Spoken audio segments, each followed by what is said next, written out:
چې یا پل در ځان تېر کړه یا غل یې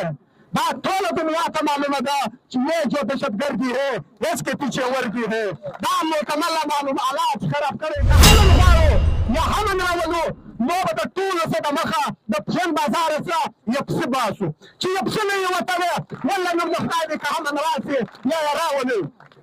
بازار خو دې اوس راولي توپان پر پاکستان زما د وطن پیغلې کړې ټولې راته کونډې خالق خو دې بیا نه کوي باران پر پاکستان دا خبره کوو چې دلته کومې دهشتګردي کېږي یا دهشتګرد پالل کېږي دا دهشتګرد مکمله د پاکستان د پوځ په چاونیانو کې اوسي او د پاکستان د پوځ چاونیانې د دې ټیکانې دي سره داسې سهولتونه شته د دې له پسه سره داسې دشنګرۍ شته چې په کوم وخت باندې که دی وغواړي چې هلته کم د موبایل نیټورک موجوده شوی دی د هغه نشنګرۍ په ذریعه هغه خلک ولی شي ګرفتاره کولی شي او که چیرې دی وغواړي چې پر هغه ځګه باندې که د توپنچې دانې غورځېدلې وي که د مشین دانې غورځېدلې وي د هغه دانو په ذریعو باندې دی دا تراګر نیولی شي خو ځکه خبره دا شی ده چې تراګر دی په خپله دی دی ونیسي څوک دا تراګري دی زما د مخه زما په چسرانانو بازار کې په سپینه ورځ د مني پټرولو پر وکرانو باندې هغه اډه ده دلته روزګار نشته دا یو پسې راله د خپلو پیسو د ګټو لپاره وکرانې راته مخه کړو موږ راووتو مخه ګولې راته ونیوې څلور ماشومان په شهادت ورکړي نظام پر پاکستان بادار خو دې اوس راولي توپان پر پاکستان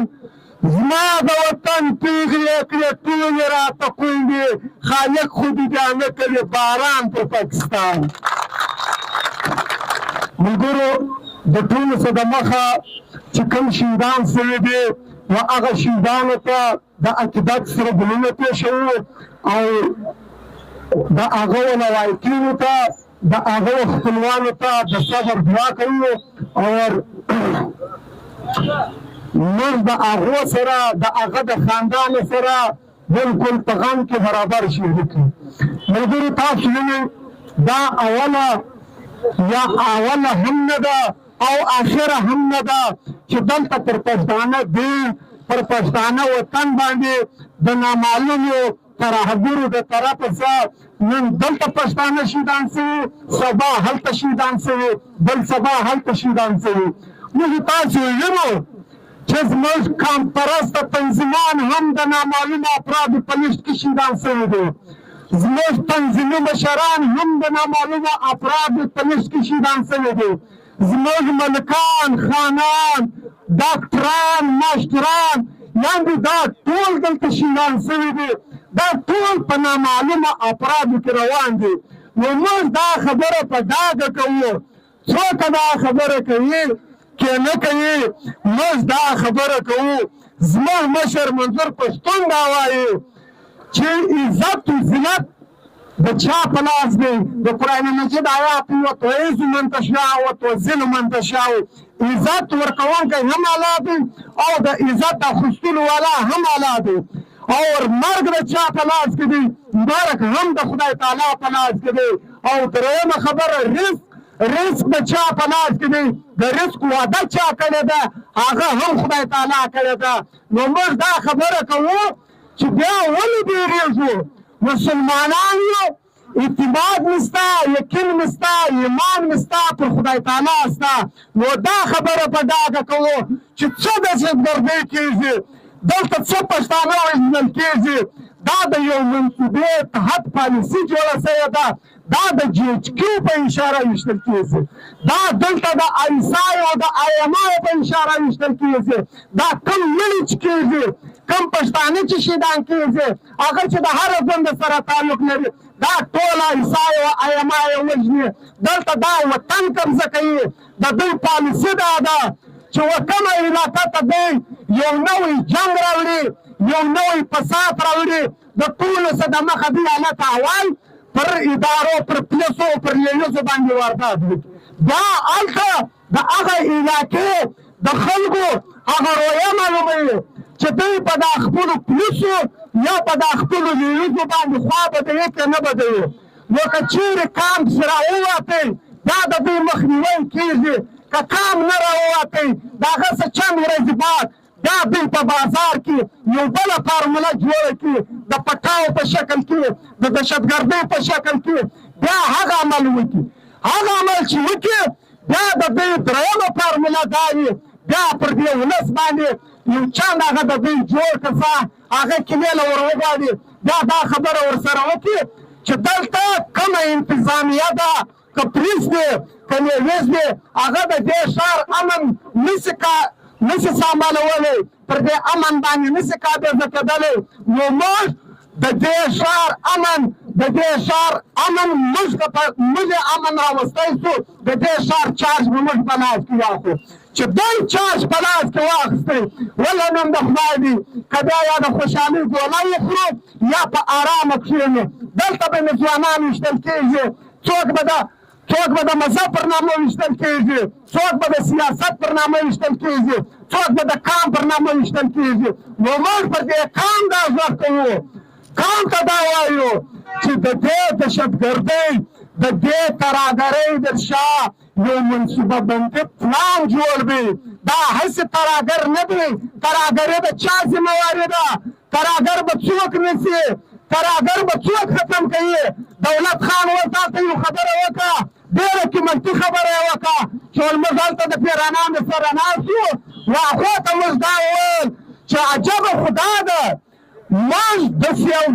ادارو دپاره امن غواړو موږ د هغو دپاره راوځو آیا امن زموږ تحفظ کول خو د دوی فرض جوړېږي دوی به زموږ تحفظ کوي دوی به موږ له امن راولي د بده مرغه موږ په یو داسې ملک کې اوسو چې د دوی دپاره موږ راوځو نو دا دلته چې کومې دهشتګردۍ روانې دي یا دهشتګردۍ کېږي د پښتانه وطن ته یو چل جوړ دی دا ټولې د پاکستان ISI او د پاکستان IMI او د پاکستان پوځ یې کوي د یو پالیسۍ اتحاد یې کوي دا هسې د خویې خبرې نه دي نه هسې داسې کېدی شي د ده سره ټول سهولتونه موجوده دي د نیټورک سهولت د ده سره موجوده دی چې پر کومه یې کلزۍ چوکۍ باندې تر نیوزو عمله سوې ده د ده سره داسې سهولتونه شته د دې پسه سره داسې بشنګرۍ شته چې په کم وخت باندې که دی وغواړي چې هلته کم د موبایل نیټورک موجوده شوی دی د هغه مشنګرۍ په ذریعه هغه خلک ولی شي ګرفتاره کولی شي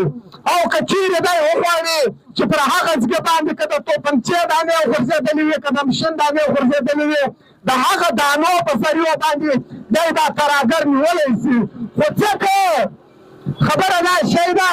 چې ترهګر دی په خپله دی دی ونیسي څوک دا ترهګري دی کوي په خپله